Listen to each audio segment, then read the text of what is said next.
Bienvenue à tous dans ce nouveau numéro de Check-up. Vous avez certainement déjà entendu parler des calculs rénaux. On sait qu'ils provoquent des douleurs atroces, mais de quoi s'agit-il exactement? Les spécialistes vous diront que ce sont des cailloux ou encore des pierres en taille variable qui se forment ou se logent dans le rein, l'urétère ou la vessie.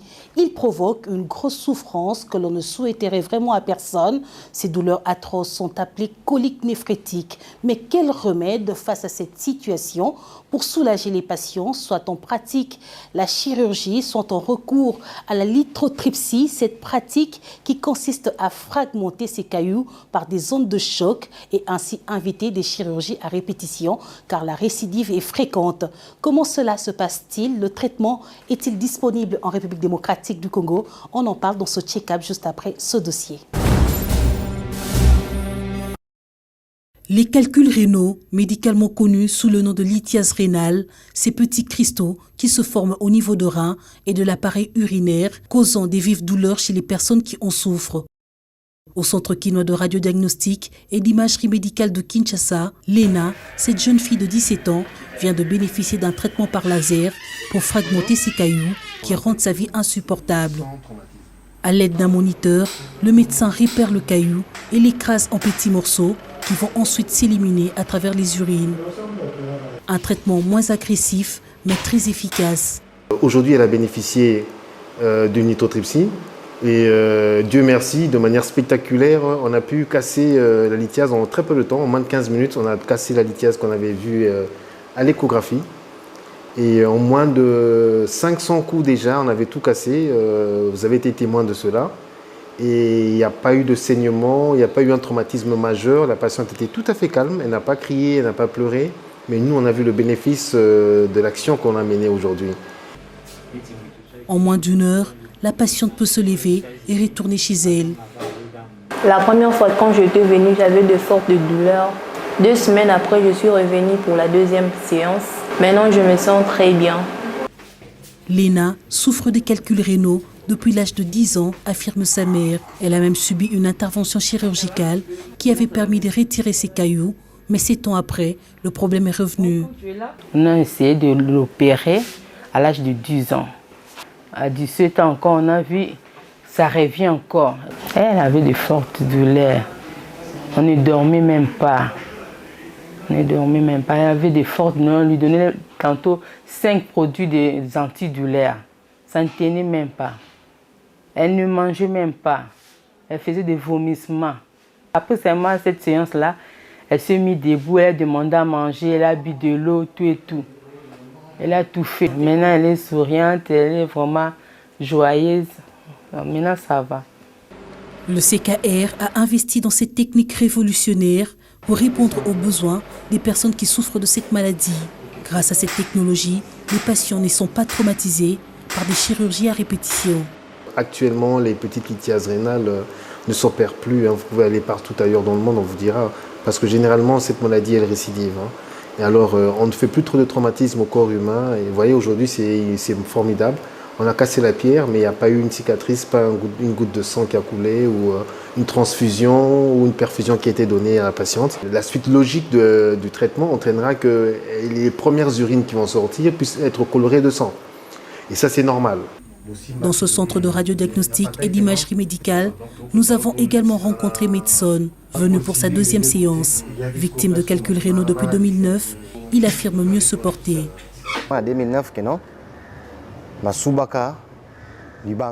En 2009, j'avais évacué une petite pierre à travers les urines. C'est là que j'avais connu cette maladie. J'ai fréquenté beaucoup d'hôpitaux. On me demandait seulement de boire beaucoup d'eau. Et c'est en août 2021 que j'ai bénéficié du traitement au CKR. J'ai souffert pendant 12 ans. Maintenant, je me porte bien. Le calcul rénal touche de nombreuses personnes et depuis que le pays dispose d'un appareil de lithotripsie pouvant soulager la vie des patients, plusieurs personnes en sont bénéficiaires. Parmi elles, Christelle. Après 3 séances de lithotripsie, elle affirme être bien portante. Elle respecte les consignes du médecin et revient chaque mois en consultation. J'avais du mal à dormir parce que j'avais des douleurs tous les soirs, je faisais des fièvres. Je ne sortais plus, j'avais du mal à aller au cours, donc tout était devenu pénible en fait. Non, maintenant ça va très très bien. J'ai fait 2 séances. Pour le moment, j'ai fait 2 séances. Déjà, à ma première séance, ça allait déjà. Ça faisait mal, oui, mais c'était quand même supportable. Là, ma deuxième séance, je l'ai fait il y a quelques semaines. Et je vais vraiment très très bien. Je ne fais plus de fièvre, je ne prends plus des médicaments, je prends juste beaucoup d'eau. Si chez certains patients, les calculs rénaux peuvent s'évacuer naturellement par les urines, chez d'autres par contre, il faut recourir à une chirurgie ou encore par le laser, désormais disponible en RDC. Grâce à cette innovation qu'apporte le CKR, les patients ne seront plus obligés de subir des chirurgies ouvertes, ni des séjours prolongés à l'hôpital, encore moins de se rendre à l'étranger. Docteur Jean-Baptiste Matussila, merci de nous recevoir encore une fois ici chez vous, au Centre de radiodiagnostic et d'imagerie de Kinshasa, pour parler de la lithotripsie. Je me souviens que lorsque vous avez lancé cette pratique ici à Kinshasa, vous nous aviez conviés à vivre en fait, cet appareil de lithotripsie qui consiste justement à fragmenter les calculs rénaux chez les patients qui sont victimes de ce problème. Merci de nous recevoir pour en parler. Premièrement, je voudrais savoir de quoi s'agit-il exactement. On parle des calculs rénaux, on parle de la lithotripsie, des termes un peu compliqués, un terme peut-être qui sera nouveau pour beaucoup de personnes. De quoi s'agit-il exactement? Bien, merci pour la question. Alors, si je dois répondre rapidement en termes de lithiase, en utilisant un français facile, s'il faut le dire. Dans la lithiase, c'est une pierre qui se forme au niveau soit du rein, de l'urtère ou de la vessie.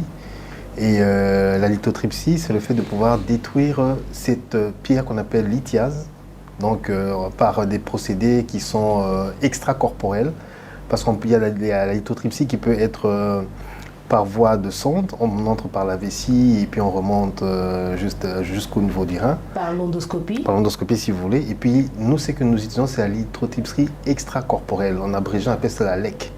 Donc c'est un procédé qui permet de détruire la lithiase sans qu'il puisse avoir une goutte de sang versée. Ça utilise des ondes qui sortent d'une pièce qu'on appelle la tête de tir, qui fonctionne à peu près comme un micro-ondes. Ça sera beaucoup plus facile pour la compréhension. Vous voyez le micro-ondes, lorsque vous placez une assiette à l'intérieur avec de la nourriture, les ondes émises par le micro-ondes traversent l'assiette ou le couvercle qui est à l'intérieur et vient uniquement chauffer la nourriture sans endommager l'assiette. Et c'est le même principe. Donc les ondes qui sont émises par la tête de tir traversent les muscles, traversent la peau et vient justement frapper au niveau de la pierre sans endommager tout ce qu'il rencontre sur son trajet. C'est un peu ça. Est-ce qu'on doit parler des traitements par laser? Parce qu'il y a aussi des gens qui sont un peu méfiants à ces ondes. Ils se disent que c'est les lasers. Après, ça crée beaucoup d'autres problèmes au niveau de la santé. Est-ce qu'on doit parler de traitement par laser? Oui, le traitement par laser, effectivement, il existe, mais il est un peu différent du traitement que nous proposons. Le traitement par laser, c'est-à-dire qu'on entre par voie endoscopique pratiquement, on remonte par la voie de la vessie au-dessus, et lorsqu'on a une mini caméra à travers un écran quand on voit la lithiase et on se met à bombarder par laser. Mais nous, on a un guidage qui se fait soit par échographie ou bien par amplificateur de brillance. Donc on a un écran qui est devant nous comme un jeu vidéo. On amène le curseur au niveau de la lithiase et lorsque le curseur est bien fixé sous la lithiase, on se met à bombarder en appuyant sur un bouton. On vous voit devant la machine en train d'observer. Mais qu'est-ce que vous faites exactement? Est-ce que vous avez totalement confiance à la machine pour pouvoir fragmenter ce caillou? Ben justement, il est quand même beaucoup plus recommandable de pouvoir donner la machine à une personne qui a des notions d'anatomie, c'est très important, et soit un médecin ou un personnel médical. Parce que toutes les images qui apparaissent au niveau de l'écran ne sont pas forcément des lithiases. Et vous devez connaître la région anatomique où vous vous trouvez. Et alors moi, lorsque je suis à côté de cette machine, je fais en sorte de pouvoir me retrouver, soit en utilisant l'amplificateur de brillance sur les 3 plans de l'espace, c'est beaucoup plus facile pour moi. Soit si c'est à l'échographie, il y a mon écran et mon curseur qui est là, je positionne mon curseur sur la lithiase et je me mets à bombarder par rapport à ça. Et je dois en faire en sorte que le curseur soit vraiment sur la lithiase parce que vous savez, il y a des mouvements de respiration qui entraînent des mouvements au niveau du rein et à chaque fois le rein bouge en fait. C'est une cible mobile qu'on est en train de pourchasser en fait. Donc c'est pas facile même si vous posez la question au niveau des snipers qui sont dans l'armée ou dans la police. Les cibles mobiles sont des cibles qui ne sont pas faciles, sinon vous tirez dans le vide. Et nous, on évite justement de pouvoir tirer dans le vide. C'est pour ça qu'on a vraiment un suivi approprié par rapport à ça. Nous avons vu au début de cette émission le cas d'une jeune fille, Léna, c'est comme ça qu'elle s'appelle, que nous avons suivi ici même au CKR de Kinshasa, qui a été victime, ou qui est victime de ce problème de lithiase, que vous avez soigné ici. Comment elle se porte aujourd'hui, docteur? Alors Léna se porte à merveille. C'est une magnifique jeune fille en fait qui a été victime de cette maladie. Et pour la petite histoire, vous savez très bien que c'est à 11 ans que cette fille a été diagnostiquée pour la première fois souffrant de cette lithiase. C'était sous une forme aiguë. À l'époque, les médecins avaient jugé bon de pouvoir opérer parce que c'était la seule alternative qui se présentait à cette époque ici à Kinshasa. Elle avait effectivement été opérée. On avait pu extraire la lithiase par voie chirurgicale. Et comme vous le savez, toute voie chirurgicale a ses conséquences. Donc la jeune fille s'était présentée à nous avec une balafre, si je peux utiliser le terme, une grosse cicatrice au niveau du nombril et qui remontait jusque vers le dos.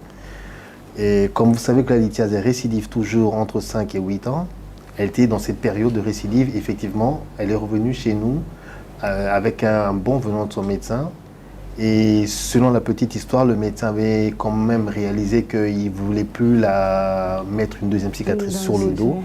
Il avait appris et il était mis au courant qu'ici à Kinshasa, c'est possible de casser les lithiases sans verser une goutte de sang et sans qu'il y ait cicatrice. Et c'est pourquoi elle a décidé de pouvoir la référer. Nous, aussitôt, on l'a récupérée, on a fait le bilan qu'il fallait faire, un scanner et tous les examens qui accompagnent les bilans avant lithotripsie. Nous nous sommes rendus compte effectivement qu'elle avait une volumineuse lithiase et qu'il fallait vraiment aller avec beaucoup de délicatesse pour pouvoir la briser parce qu'elle avait comme des antécédents de chirurgie. Et vous savez, le rein, c'est un organe avant tout qui est rétropéritonéal. Donc, c'est une région anatomique qui est assez sensible. Lorsque on la lèse ou on la traumatise à plusieurs reprises, il y a ce qu'on appelle des fibroses qui s'installent. Alors, pour éviter ce stade de fibrose, on évite de pouvoir traumatiser cette région. Et la lithotripsie vient à point nommé. À distance, on bombarde, on casse, sans verser une goutte de sang, comme j'aime bien le dire, et la personne, elle est guérie. Ce qui est très important parce que les reins, comme on dit, ils ont un rôle très important à jouer dans le corps humain, un rôle que beaucoup de gens négligent, un rôle que beaucoup de gens ne comprennent peut-être pas très bien. On aura le temps d'en parler dans nos prochaines émissions. Mais docteur, on aimerait savoir, Léna est arrivée, est-ce qu'il est juste venu avec un banc pour qu'on puisse procéder à la lithotripsie ou bien ici au CKR, il y a d'autres examens qu'il faut faire pour approfondir avant de pouvoir poser l'acte? Alors l'avantage que nous avons ici au CKR Dr Matussila, on a un plateau technique qui est quand même bien équipé. On a eu un scanner, on a une IRM, même si on n'a pas trop besoin de l'IRM pour poser un diagnostic de lithiase, et on a une radiographie standard numérisée. Elle est passée par toutes les étapes. Elle est passée par la radiographie standardisée, mais comme on devait connaître la densité, et la densité de cette lithiase qui est très importante, elle est passée au scanner, mais en dehors de ça, elle avait déjà fait un scanner bien avant. Et elle est venue dans un état assez piteux parce qu'elle avait fortement maigri, elle ne mangeait pas, elle avait des douleurs atroces. Sa maman explique qu'elle avait tout des le temps douleurs mal. atroces. Elle avait perdu la joie de vivre parce qu'elle était tout le temps alitée. On lui a donné tous les antidouleurs qui pouvaient exister sur le marché de Kinshasa. Et malheureusement, ça ne tenait pas trop. Et elle était arrivée à la limite où on devait utiliser des produits dérivés de la morphine pour essayer de la calmer. Vous voyez un peu un stade très avancé de la douleur. Heureusement, en venant chez nous, c'était pas facile, je dois vous dire la vérité. On a pu, heureusement, casser cette lithiase. Mais juste après, il y a eu une petite complication parce que la lithiase, en descendant, elle s'est arrêtée au niveau de l'urtère. Et à ce niveau-là, ça avait encore créé une deuxième complication avec une douleur. Elle est revenue la deuxième fois et comme l'examen est tellement bien indiqué, on a pu localiser la lithiase où elle s'était bloquée plus bas. Et on l'a pulvérisée, on l'a encore fragmentée pour une seconde fois. Et là, elle a pu évacuer, elle est revenue 2 semaines après, toute souriante. Elle avait même pris, je crois, 1 ou 2 kilos. Et elle avait même la joie de vivre, ça se voyait par son visage, son sourire qu'elle avait perdu, qui était là. Mais malheureusement, comme elle avait subi une chirurgie bien auparavant, Elle a gardé les séquelles de cette chirurgie avec une cicatrice sur son dos. Et vous savez, c'est une jeune fille qui a droit à pouvoir aller à la piscine un jour, droit d'aller à la plage un jour, à Moanda ou ailleurs. Et malheureusement, elle aura cette cicatrice qui pourra la mettre un peu mal à l'aise par rapport à ses copines de même âge ou au public qui pourra l'observer. Mais par rapport à ces genres de situations, elle a bénéficié de cette séance, elle se porte bien. Déjà, lorsqu'elle quittait l'hôpital, elle a pu faire un témoignage, on a vu qu'elle se portait bien. Mais est-ce qu'elle peut encore revenir? Est-ce qu'elle peut encore récidiver? Ben oui, comme je l'ai dit à l'introduction, au début de cette émission, la lithiase récidive généralement dans les 5 à 8 ans. Alors, il pourrait essayer de réduire ou d'éviter cette récidive. Il y a des procédés prophylactiques, c'est-à-dire on doit essayer de connaître quelle est l'origine de cette lithiase. Parce que généralement, lorsque les patients évacuent, on leur demande toujours de venir nous ramener quelques fragments. C'est vrai qu'à Kinshasa, on n'a pas encore, moi personnellement, je n'ai pas retrouvé un laboratoire qui est capable de nous analyser les contenus chimiques de la lithiase pour nous dire que nous avons telle quantité excessive au sein de cette lithiase. Et comme on sait que généralement les lithiases elles peuvent être d'origine soit médicamenteuse, elles peuvent être d'origine alimentaire, à partir de ces procédés de laboratoire, on aura les informations adéquates. Mais je tiens à préciser que la lithotripsie n'est pas forcément l'apanage des radiologues, mais c'est toute autre personne qui a des connaissances médicales qui peut utiliser cette machine, mais on travaille en collaboration avec des urologues, ça je tiens à le préciser. Et ici au CKR, nous avons comme urologue le docteur Croubois. À chaque fois qu'on a des petites complications ou des interrogations, on recourt toujours au docteur Croubois et qui vient apporter sa valeur ajoutée dans le diagnostic ou dans la prise en charge qui suit tout cela. Justement pour essayer d'éviter de créer une certaine polémique entre les radiologues, les urologues, les généralistes, docteur Matousila, expliquez-nous en fait où est-ce que vous arrivez, jusqu'où vous pouvez aller en tant que radiologue, en tant que médecin directeur du CKR, jusqu'où vous pouvez aller pour qu'un urologue intervienne, ou c'est où le travail de l'urologue, c'est où le travail du radiologue? Alors généralement, qu'est-ce qui se passe? La patiente est consultée généralement par un urologue. Moi, je ne consulte pas. C'est vrai qu'actuellement, les radiologues consultent, ça vous devez le savoir. Mais moi, je ne consulte pas pour ce problème de lithiase. Ce sont des médecins généralistes et des urologues pour la plupart qui me réfèrent ces malades. Et ici, à la maison CKR, nous avons un urologue qui travaille avec nous en collaboration, c'est le docteur Croubois, comme je l'ai dit. Et lorsque nous recevons un patient, nous savons ce que nous devons faire, nous traitons le malade, mais lorsqu'on suspecte ou nous avons des interrogations un peu sur l'historique de la maladie ou sur la localisation, on appelle toujours notre urologue de maison qui vient et la patiente a une consultation en bonne et due forme avec l'urologue. Mais si c'est un cas usuel ou général, peut-être que nous savons un cas simple, qu'il faut juste fragmenter. Nous traitons, nous cassons la lithiase, la patiente est contente, tout le monde est content, elle se lève de la table, elle part chez elle souriante. Et l'urologue intervient généralement beaucoup plus dans les complications, semble se dire. Quand vous parlez de complications, à quoi faites-vous exactement allusion? Alors, c'est une très bonne question, parce que vous savez, la lithotripsie a ses limites. Hein. Et la lithotripsie aussi a ce que je peux utiliser comme terme anglophone, requirement, c'est-à-dire il y a des impératifs que nous devons connaître avant de passer un malade sur la table. Comme vous savez, lorsqu'on éclate une lithiase, on la fragmente. C'est un procédé qui est tout à fait normal, mais physique. C'est-à-dire que lorsque la pierre elle éclate, les fragments de cette pierre peuvent léser le rein à l'intérieur. Et généralement, on prévient le malade que juste après, les 3 premières mictions seront colorées de sang. Mais juste après, les urines redeviennent normales. Et c'est pour cela, avant qu'on puisse faire une lithotripsie, on exige toujours un patient qui nous donne certains examens de laboratoire, tels que le temps de saignement, le temps de coagulation.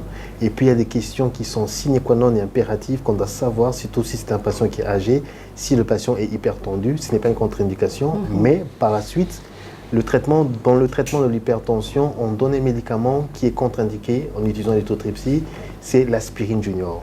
Parce que le rôle d'aspirine junior, ça sert à pouvoir fluidifier le sang, comme vous venez de le dire. Et alors, lorsque nous, on casse une pierre qui éclate, qui lèse un peu à l'intérieur, et le patient est sous aspirine junior, ça veut dire que cette cicatrice, en fait, cette plaie ne va jamais cicatriser. Ouais. Le sang va continuer à couler parce qu'il est fluidifié, il est liquide. Il sortirait généralement, le patient nous revient 48 heures après qu'une vive douleur, et lorsqu'on le repasse sous le scanner, on se rend compte qu'il a un hématome. Donc parmi les plus grandes complications et les rares qu'on a eues, ce sont les hématomes. Ouais, parce que généralement, les patients nous ont caché qu'ils étaient sous aspirine junior, et c'est pour ça, généralement, on a une fiche de consentement où la personne doit signer et nous dire réellement de quoi elle souffre et de quel est le traitement qu'elle prend par rapport à la maladie qu'elle a. Et au moins, ça nous protège et ça protège aussi le patient. Exactement. Voilà.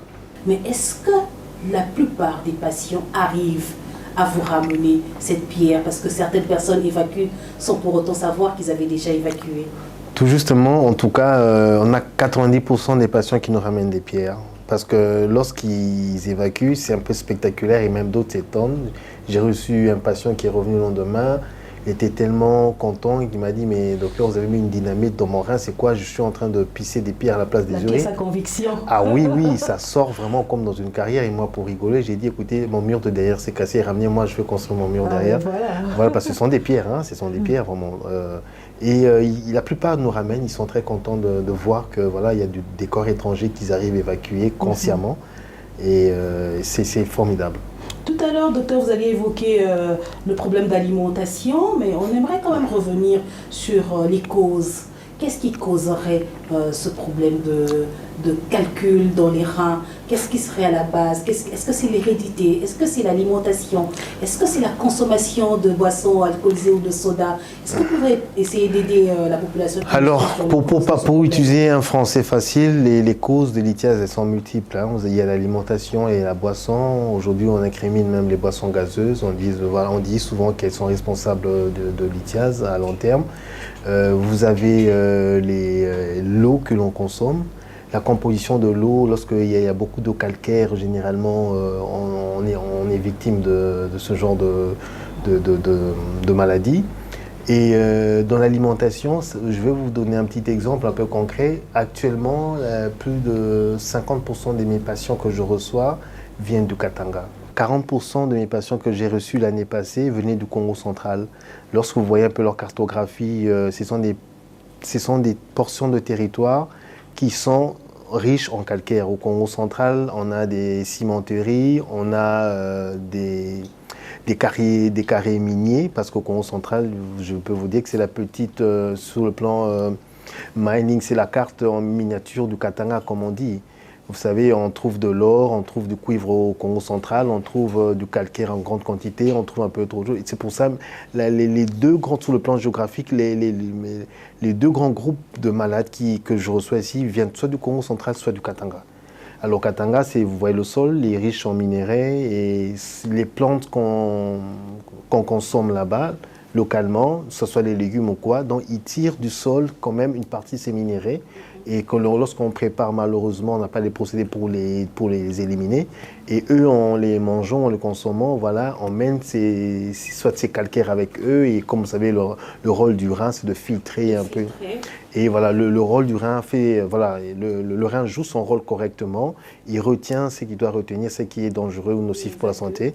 Et malheureusement, ça s'accumule, ça s'entasse et ça forme des blocs. Et puis ça devient des pierres, des lithiases que nous, on est obligé de casser. Mais est-ce qu'il y a-t-il des stratégies, je dirais, ou un comportement à adopter pour pouvoir éviter cela? Alors, éviter cela, ça serait difficile parce que de manière innocente, lorsqu'on consomme quelque chose et tant qu'on n'a pas encore eu une maladie ou quelque chose qui puisse nous mettre dans des situations un peu inconfortables, on ne sait rien faire en termes de prophylaxie. On se dit qu'on vit bien, on est en bonne santé. C'est après qu'on ait souffert de cette maladie qu'on fait attention. Qu'est-ce qu'on va boire, qu'est-ce qu'on va manger, et c'est là, généralement c'est ce qui arrive en fait. C'est après avoir été victime de cette maladie que l'on décide de pouvoir faire attention à ce que l'on mange, à ce que l'on boit. Après une séance de lithotripsie, après 3 séances souvent, est-ce qu'il y a-t-il des contre-indications que vous conseillez aux patients? Alors je demande généralement aux patients de faire attention, de pouvoir se baser beaucoup plus sur la littérature parce que généralement, en fait nous sommes en recherche, comme je l'ai dit, d'un laboratoire qui va nous permettre de pouvoir analyser de fond en comble les récidives des de pouvoir analyser de fond en comble plutôt la constitution de ces lithiases. C'est sur base de ces résultats de laboratoire que l'on peut se permettre de dire aux patients, écoutez, vous avez une teneur élevée en X ou Y, évitez de manger ça parce que cette nourriture détient un taux élevé de XY qui ont été découverts au laboratoire.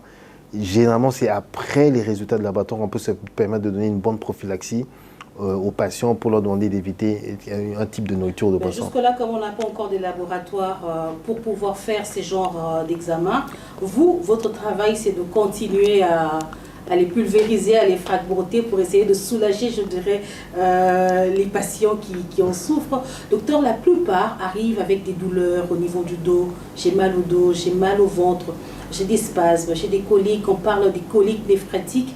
Est-ce qu'il y a d'autres signes qui peuvent inquiéter? Alors les signes majeurs, en fait, parce qu'il y a des signes majeurs, des signes mineurs, parmi les signes majeurs que les patients nous rapportent lorsqu'ils viennent ici, c'est ça, des coliques néphrétiques, donc des douleurs au niveau du dos. Et là, c'est pour les lithiases qui se trouvent, bien sûr, au niveau des reins. Mais il y a d'autres qui ont des lithiases qui sont au niveau des urtères, qui sont beaucoup plus bas situées. Donc ils ont des points de côté un peu plus bas. Ils disent que non, j'ai une douleur à ce niveau qui ne bouge pas, en tout cas, essayez de voir. Et il y a certains même qui ont des lithiases au niveau de la vessie, et c'est au niveau du pelvis vraiment qu'ils ont mal. Ils disent en tout cas, j'essaie de pisser, mais j'ai une douleur vraiment très forte. Et lorsqu'on nous met un coup de sonde, voilà, on se rend compte qu'il y avait une très grosse lithiase. Mais le signe majeur, c'est la douleur, généralement. Lorsque vous n'arrivez pas à évacuer vos urines, est-ce que c'est un signe également qui devrait vous alerter?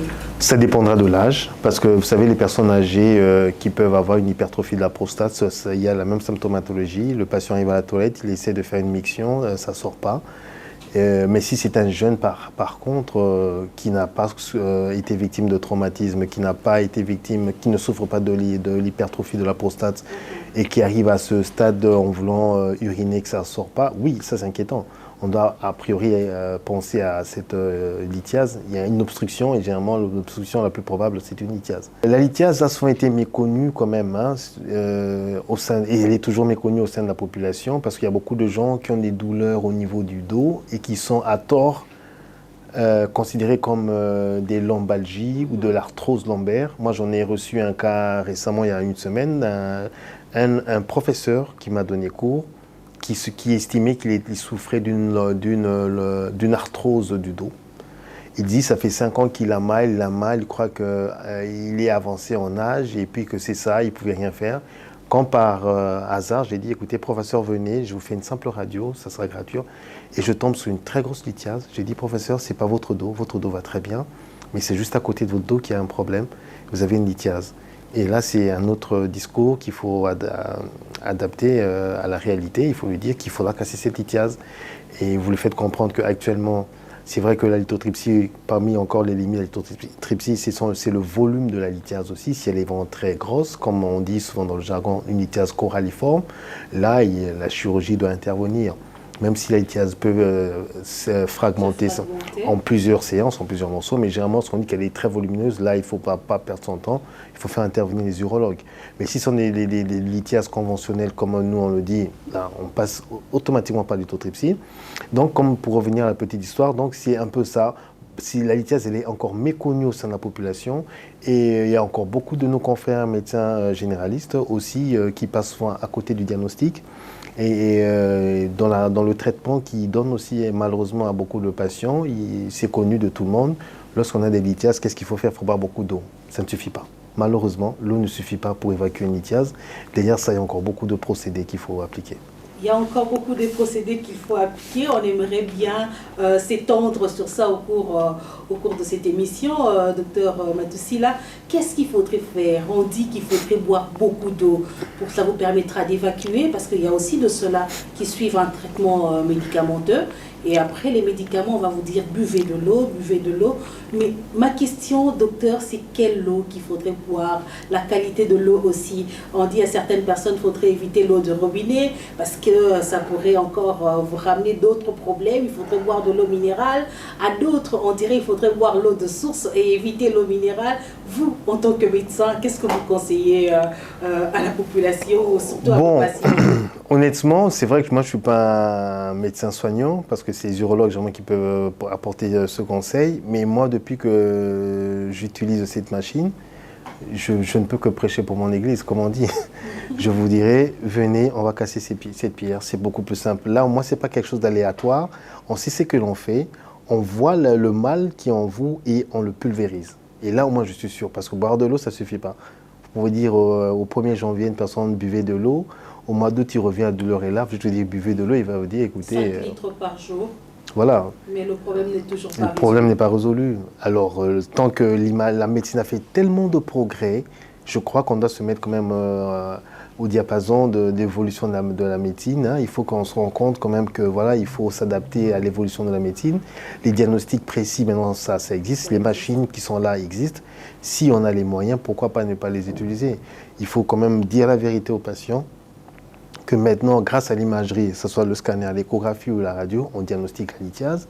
Et après ça, si on veut quelque chose qui ne soit pas invasif, on peut utiliser la lithotripsie extracorporelle comme on le fait ici.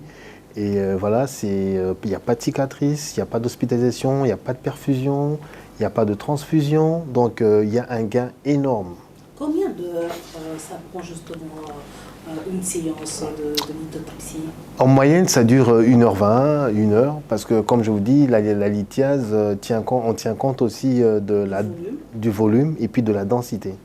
Une lithiase qui est très dense, c'est comme un caillou, vous voyez, qui est vraiment très dur, quoi. Donc il faut beaucoup plus d'ondes de choc à lancer qu'une lithiase qui est très friable. Ça varie entre combien d'ondes? Chez les nains, vous étiez entre 500 et 1000 ondes pour sa deuxième séance. Pour une personne, ça peut aller à combien d'ondes de choc? Non, Léna, je suis allé un peu plus. J'ai même atteint pratiquement les 2000. J'étais entre 2800 et 3200 ondes de choc que j'ai dû donner parce que c'était comme une forte lithiase. Mais la moyenne, pour moi, ça varie de 2500 à 3000, hein, généralement, quoi. Mais Léna, je suis allé un peu plus à 3200, donc c'est un peu ça. Et il faut combien de séances pour fragmenter complètement? Tout dépend de deux choses, de la densité de la lithiase et de deux, du support que le patient pourra faire sur le degré d'intensité que je peux appliquer sur la machine pour casser. Parce que lorsqu'on commence à casser, il y a des intensités qui sont faibles. Je reviens toutes les 5 minutes pour augmenter parce que ma machine dispose de 8 niveaux d'intensité de frappe. Donc je commence au niveau 1, le niveau A. Quelques temps après, je monte. Et à chaque niveau qu'on monte, il y a quand même une puissance qui est dégagée qui fait que la patiente ressent à chaque niveau augmenté une certaine douleur. Et bien, le fait qu'on lui donne des antidouleurs avant de pouvoir recommencer, parce que c'est même recommandé. Mais si j'ai un patient qui arrive facilement au niveau 6 de l'intensité, c'est formidable. Je sais casser en une séance ou en deux. Mais il y a des patients, je ne veux pas dire qu'ils sont capricieux, mais déjà au niveau 2, un niveau qui est très bas, qui vous crie déjà « oui, j'ai mal ». Et vous voyez, vous ne pouvez pas mettre non plus le patient mal à l'aise parce qu'il faut travailler dans des conditions humaines. C'est-à-dire que vous avez un patient qui ne pleure pas, qui supporte, qui vous regarde, avec qui vous pouvez même échanger pendant le travail. Et ça, c'est important. Il ne faudra pas travailler avec un patient qui se tord de douleur, qui crie, qui pleure.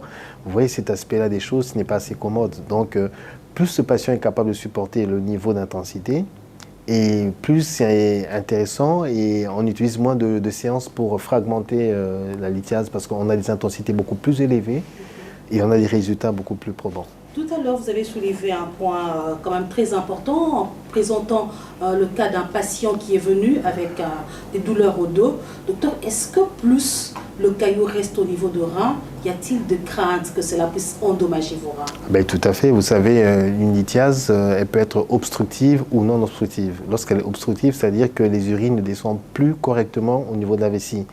Alors, lorsque les urines restent bloquées ou concentrées dans un endroit, vous savez bien que les urines, c'est quoi? Ce sont les déchets du sang, si vous utilisez un langage. Les déchets qu'on trouve dans le sang ou bien dans la boisson d'alimentation que les reins sont en train de conduire vers les urines pour être évacués. Et si c'est bloqué à un niveau, ces urines deviennent un milieu de culture. C'est-à-dire qu'il y a des bactéries à l'intérieur qui vont se multiplier et qui vont commencer à attaquer le rein localement. Et j'ai connu même une patiente qui m'a été transférée des cliniques universitaires de Kinshasa, qui avait une insuffisance rénale avant que je puisse commencer la séance. J'ai eu, par la grâce de Dieu bien sûr, de casser cette lithiase. Et 2 semaines après, lorsqu'on fait un contrôle, c'était spectaculaire. Même son mari m'a appelé, il m'a dit mais non, ma femme n'a plus d'insuffisance rénale, sa créatinine est revenue à la normale. Parce que maintenant, les urines voilà, commencent à couler normalement. Donc ça crée un dysfonctionnement. Ah oui, justement, voilà, justement. Et puis, lorsque une patiente aussi, et ça je tiens à le souligner quand même, parmi les contre-indications minimes, lorsqu'une personne a une infection urinaire, généralement, nous, on ne touche pas. On s'attelle d'abord à ce que la personne traite cette infection urinaire et puis nous la revienne. Donc, une infection urinaire, vous savez, ça peut endommager la vessie, ça peut endommager les urtères et ainsi que le rein. Donc, lorsqu'il y a une lithiase, il y a forcément une infection urinaire qui peut être cachée derrière dans la majorité des cas. Et si elle n'est pas bien traitée, le rein sera endommagé. Vous aviez dit tout à l'heure que beaucoup de gens ne connaissent pas ce problème. C'est un problème qui est encore méconnu du grand public. Et souvent, on se plaint des douleurs, j'ai des douleurs au bas-ventre, je le disais, j'ai des douleurs au niveau du dos, ça pourrait être l'appendicite. Il y a un problème aussi de diagnostic au niveau de certains hôpitaux, de certains médecins. Docteur, est-ce qu'aujourd'hui, on peut clairement établir une différence entre les douleurs liées à l'appendicite et les douleurs liées au calcul? Mais, tout à fait, parce que déjà la localisation, vous savez que l'appendicite est localisé au niveau de la fosse iliaque droite. Et légèrement les lithiases, voilà, c'est au niveau des 2 flancs qu'on les retrouve, hein, le flanc gauche et le flanc droit, parce qu'il y a 2 reins à la base. Donc si vous avez une personne qui se plaint des douleurs au niveau des flancs, vous vous dites que voilà, ça c'est forcément une lithiase ou à défaut une infection urinaire, parce que l'infection urinaire, attention, ça suit tout l'arbre urinaire. Donc c'est-à-dire les douleurs peuvent se présenter au niveau soit des reins, au niveau de la vessie, des douleurs mobiles et au niveau aussi des urtères. Mais si une personne vient avec une douleur bien localisée, non mobile, au niveau des flancs, il faut penser a priori à exclure une lithiase. Donc l'imagerie, elle est appropriée pour pouvoir poser ce diagnostic. L'imagerie est appropriée, c'est justement ce qui caractérise le CKR, le Centre de radiodiagnostic et d'imagerie de Kinshasa.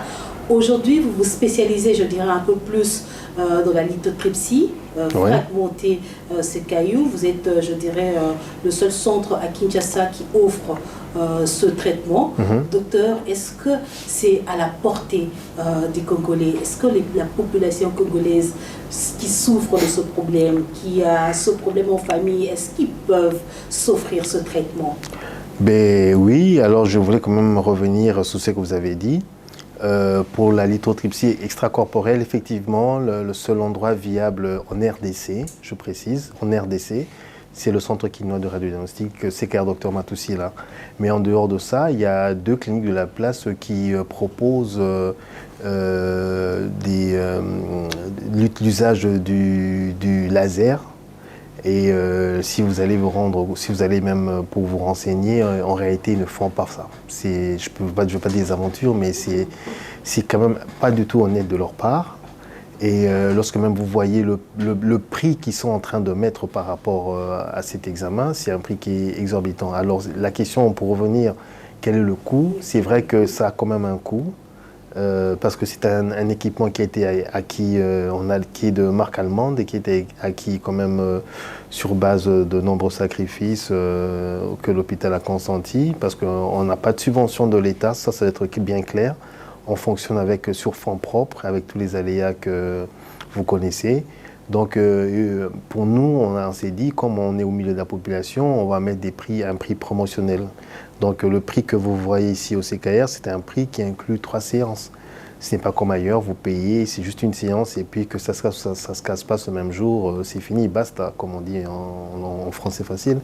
Mais ici, vous avez droit à 3 séances. Donc en dehors de ces 3 séances, il y a l'imagerie du scanner qui vous accompagne, il y a des échographies et des examens de laboratoire. Donc c'est un package qui accompagne pendant 3 séances le patient. Jusqu'à ce que nous allons nous rendre compte que vraiment la vulgarisation, parce que dans le but de cette machine, c'est quoi? C'est de pouvoir le vulgariser pour qu'il soit connu du grand public et des médecins. Et lorsque cette vulgarisation sera assez connue, là on pourra encore peut-être essayer de réajuster le prix, mais nous on a mis vraiment un prix qui est très promotionnel et qui est, c'est vrai, pas forcément accessible aux petites bourses, mais au moins à la majorité des Congolais, ils peuvent venir s'offrir ce traitement. Docteur Jean-Baptiste Matoussi, là, on va finir cet entretien, mais juste une dernière question. Vous parlez de la vulgarisation. C'est déjà ce que nous sommes en train de faire sur ce plateau. parlé de la lithotripsie, ce que vous faites ici au CKR, mais est-ce qu'il y a une bonne collaboration entre vous et les médecins, surtout les urologues qui réfèrent les patients ici au CKR? Est-ce que la collaboration s'est améliorée, je dirais, entre vous et les médecins urologues de la ville? Oui, en tout cas, c'est beaucoup amélioré. C'est une très bonne question parce qu'au début, c'est vrai que j'ai eu quand même la résistance de certains médecins urologues parce qu'ils disaient que c'était de leur apanage de pouvoir parler de la lithotripsie et l'usage aussi de cette machine. Mais en fin de compte, ils ont compris. Il y a eu un congrès à l'hôtel Memling l'année passée qui était un congrès formidable qui a réuni des médecins qui venaient de France, du Gabon, du Congo-Brazzaville, un peu de partout, où il y avait un sujet qui parlait de la lithotripsie, où le sujet de la lithotripsie a été abordé. Il y a eu des échanges assez constructifs et au sorti de ce congrès des urologues, où j'ai participé également, j'ai été invité pour parler exactement de cette machine, la lithotripsie, et on a parlé de l'expérience du CKR. Donc c'était vraiment une expérience, un débat enrichissant. Et juste après, nos échanges ont évolué positivement. Et à ce jour, je peux vous dire que la majorité des patients que je reçois, ce sont des urologues. Ils se disent que bon, la science évolue, on ne va plus forcément opérer des petites lithiases de 1 cm. Pourquoi? Ou faire une grosse cicatrice pour un petit bobo de 1 cm. Mieux vaut quelque chose qui ne laissera pas de cicatrice, qui est extracorporel, qui en 1 ou 2 jours, on va pulvériser carrément ce mal, que de pouvoir alité le patient, lui demander une poche de sang parce qu'il faut transfuser, lui donner des médicaments et il paiera beaucoup, 3 ou 4 fois plus que ce que coûte le prix d'une lithotripsie. Vous voyez? Et ils se disent que mieux vaut, parce qu'il y a un message qu'on va faire passer, c'est que la lithotripsie vaut 2 fois moins cher ou 3 fois moins cher qu'une opération de lithium chirurgicale. Ça, il faut vraiment le marteler sur ça. Et l'avantage de lithotripsie, on n'hospitalise pas, on ne donne pas de perfusion, on ne donne pas de transfusion. Ça coûte 2 ou 3 fois moins cher qu'une opération des reins, je peux dire même 4 fois moins cher. Et les résultats sont beaucoup plus probants. Parce que il n'y a pas d'ablation. Donc il n'y a rien, pas de cicatrice. La patiente vient comme elle est entrée, elle peut même recontinuer ses activités 1 heure après. Et le bénéfice que cela procure aux patients et aux médecins sont, je peux dire, incomparables par rapport à une... Est-ce qu'il y a un traitement à suivre juste après cela? Est-ce que les patients sont quand même soumis à un traitement à vie ou pendant une période donnée? Non, moi je suis clair, hein, la lithotripsie est récidive toujours. Il faut juste préparer le patient à ça. Que 5 ans à 10 ans après, s'il revoit la même symptomatologie qui ne s'étend pas, parce que c'est ça, le patient est obligé de boire, de manger, de s'alimenter, vous voyez. Donc comme on ne connaît pas avec exactitude quel est l'aliment ou la boisson qui était responsable de cette lithiase, donc on ne pourra pas non plus l'empêcher de prendre le lait le matin. On ne va pas l'empêcher de prendre, vous voyez, un dérivé de produits laitiers, le beurre ou le yaourt, même s'il y a un taux de calcium assez élevé à l'intérieur. On conseille de manger moins gras, moins Voilà. On conseille juste d'éviter de manger gras et salé et éviter les boissons qui sont à base de forte concentration de calcium, de l'eau également. L'eau minérale aussi, si vous pouvez éviter, parce que ça contient beaucoup de minéraux, des minéraux à l'intérieur. Donc, vous voyez, on se dit, il faut quand même faire attention à certaines histoires, mais en gros, on ne va pas l'interdire. Voilà. Docteur Jean-Baptiste Matoussila, merci de nous avoir reçus, je disais ici chez vous. Mais un petit message, vous avez l'occasion d'adresser un petit message à la population qui vous suit en ce moment pour pouvoir bénéficier de vos services ici au CKR. Alors le petit message, c'est que le CKR Dr Matoussila, c'est un centre privé d'imagerie qui existe, ça fait 40 ans. Nous avons une expérience quinoise, congolaise, africaine. Nous utilisons des personnels qui sont très bien adaptés et à point sur le plan scientifique. Aujourd'hui, nous parlons de la lithotripsie. C'est vrai que nous sommes le premier hôpital dans la RDC et je crois même dans l'Afrique centrale à utiliser cette machine, parce que je me suis renseigné. En Afrique centrale, il n'y a aucun autre traitement, aucune autre machine à part la nôtre qui se trouve ici. Nous apportons une solution à demeure pour les Congolais. Ça ne vaut plus la peine de pouvoir prendre son avion pour aller au Kenya, pour aller en Afrique du Sud ou en Europe par rapport à ces lithiases ou dans le Maghreb, parce que je connais certains qui vont toujours au Maghreb. Ici, localement, vous pouvez trouver la solution par rapport à vos problèmes de lithiase, que ce soit les lithiases de la vessie, des lithiases rénales et des lithiases du bas urétère. Donc ça, c'est déjà un avantage. Vous allez aussi épargner de l'argent, ça on doit se dire des vérités, parce que le nœud de la guerre c'est de l'argent, parce que le service n'est pas gratuit quelque part. Donc vous allez faire un bénéfice énorme et l'avantage de cette machine, c'est que vous ne serez pas hospitalisé et le gain est beaucoup plus important que le reste. Donc je vous encourage vivement, si vous avez un diagnostic précis qui est documenté d'une lithiase, n'hésitez pas à pouvoir venir nous consulter au CKR Dr Matussila. Merci beaucoup, docteur Jean-Baptiste Matussila, de nous avoir reçus ici chez vous pour parler justement de la lithotripsie, cette technique qui consiste à fragmenter les calculs rénaux, ces petits cailloux que l'on retrouve dans le rein, qui se forment, je dirais, au niveau des reins. Merci d'avoir répondu à nos questions. Mesdames et messieurs, merci à vous. On se retrouve très prochainement sur Bio1 Télévision.